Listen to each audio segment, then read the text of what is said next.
बिस्मिल्लाहिर्रहमानिर्रहीम। अस्सलाम वालेकुम। कैसे हो प्यारे बच्चों, उम्मीद करती हूँ खैरियत से होगे। नर्दिबान उर्दू आपकी छठी जमात की किताब है और आज हम करने जा रहे हैं एक मज़मून। आ जाइए सफ़ा नंबर 37 के ऊपर और यहाँ पर आपको लिखना है एक अजीब व ग़रीब किरदार के बारे में। अजीब व ग़रीब किरदार क्या मतलब? एक ऐसा किरदार जो आपके जहनों पर नक्श हो। ठीक है, तो अब आपने इन इशारात की मदद से मज़मून लिखना है। नाम, उम्र, हुलिया, मिजाज, पहली बार सामना, मामूल, आदात, रहन सहन, अजीब व ग़रीब बातें। ठीक है, मतलब आपको उनके अंदर क्या चीज़ अजीब व ग़रीब लगी, आपको इसके बारे में बताना है। ठीक है, तो अब हमारी ज़िंदगियों में कोई ना कोई ऐसा ज़रूर होता है कि या हमारा कभी किसी से ऐसा वास्ता पड़ता है कि जो हमें बहुत ही अजीब व ग़रीब सा किरदार, मशकूक सा किरदार मालूम होता है, तो हमें उसके बारे में यहाँ पर तफसील से लिख देना है। ठीक है, तो देखिए हम कैसे शुरू करेंगे। कभी कभार हमारी मुलाकात कुछ ऐसे लोगों से होती है जो हमारे जहन पर नक्श हो जाते हैं। ऐसे ही एक किरदार से आपको मिलवाते हैं। एक दफ़ा की बात है, हम बच्चे छत पर खेल रहे थे और ये सच्चा वाक़या है बच्चों, मेरे साथ ये पेश आया है।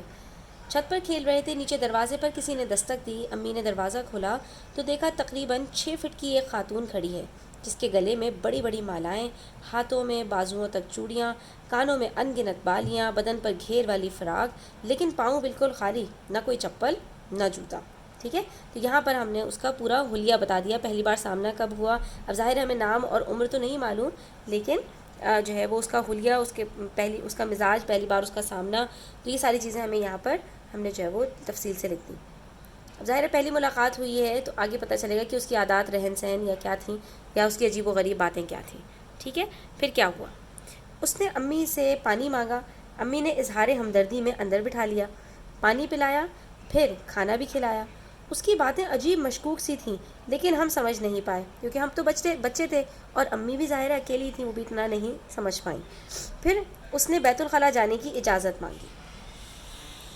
ठीक है, पहले बैतुल खला जो होते थे बच्चों, घरों के अंदर तो होते थे लेकिन घरों के कोने पर होते थे कि उनके बाहर एक खिड़की वगैरह होती थी।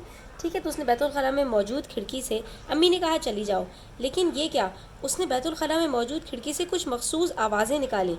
ठीक है, और मखसूस आवाज़ निकाली तो उसने अपने जो गिरोह की और दूसरी ख़वातीन थी उनको मुतवज्जे किया, तो अम्मी डर गईं। ठीक है, ज़ाहिर है आवाज़ उनको आई बाहर से, तो वो समझ गई कि कुछ दाल में काला है।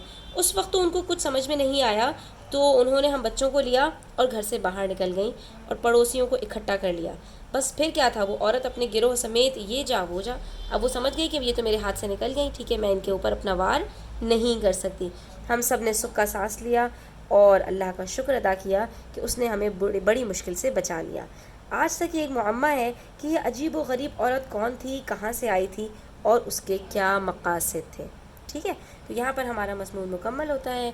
उम्मीद करती हूँ कि आपको अच्छा लगा होगा। वीडियो कैसी लगी, अच्छी लगी हो तो लाइक कीजिएगा, अपने दोस्तों के साथ शेयर कीजिएगा, चैनल पर नए हैं तो सब्सक्राइब कीजिएगा। अपना बहुत सारा ख्याल रखिएगा। अल्लाह हाफ़िज़।